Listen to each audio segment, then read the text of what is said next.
May your eyes be open to my request and to the request of your people Israel. Hear and answer them whenever they cry out to you. For when you brought out ancestor out of Egypt, on sovereign law you told your servant Moses that you had separated Israel from among all the nations of the earth to be your own special possessions. The dedication of the temple. When Solomon finished making these prayers and requests to the Lord, he stood up in the front of the altar of the Lord, where he had been kneeling with his hands raised toward heaven. He stood there and shouted this blessing over the entire community of Israel. Praise the Lord who has given rest to his people, Israel, just as he promised. Not one word has failed of all the wonderful promises he gave through his servant Moses. May the Lord our God be with us as he was with our ancestor. May he never forsake us. May he give us the desire to do his will in everything and to obey all the commands, law, and regulations that he gave our ancestor.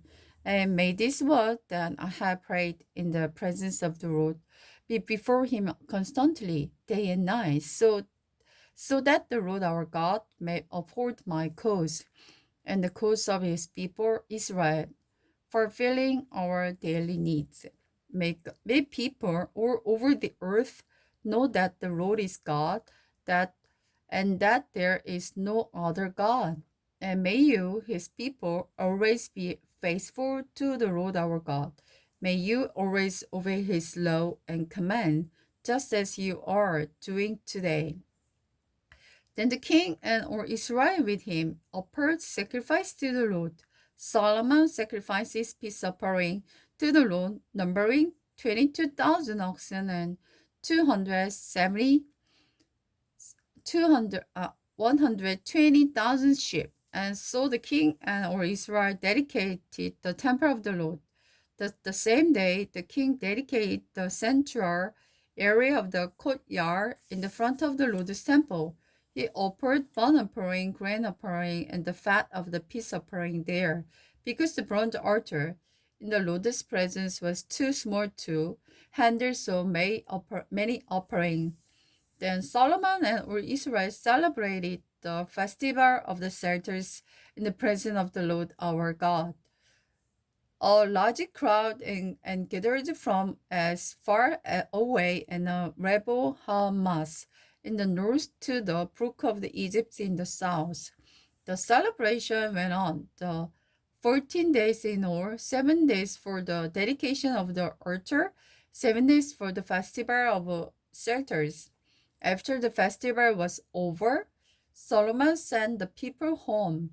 They blessed the king as they went, and they were all joyful, happy, because the Lord had been good to his servant David and his people Israel. The Lord's response to Solomon.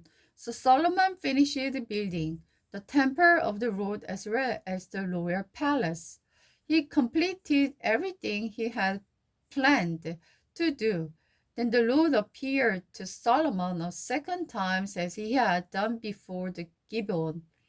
The Lord said to him, I have heard your prayer and your request. I have set apart this temple you have built so that my name will be honored there forever. I will always watch over it and care for it. As for you, if you will follow me with the integrity and the godliness, as David your father did, always obeying my commands and keeping my law and regulation, then I will establish the throne of your dynasty over Israel forever. For I made this promise to your father David, you will never fail to have successor on the throne of Israel. But if you or your descendant abandon me and disobey my commands and law, and you go and worship other God, then I will uproot to the people of Israel from this land I have given them. I will reject this temple that I have set apart to honor my name. I will make Israel an object of the mockery and ridicule among the nation. And though his temple is impressive now, it will become an appalling sight for all who pass by. Then we will scoff and ask, why did the Lord do such terrible thing to his land and to his temple? And the answer will be because his people forgot the Lord our God who brought their ancestor out of Egypt, and they worship other gods instead. That is why the Lord has brought all this disaster upon them.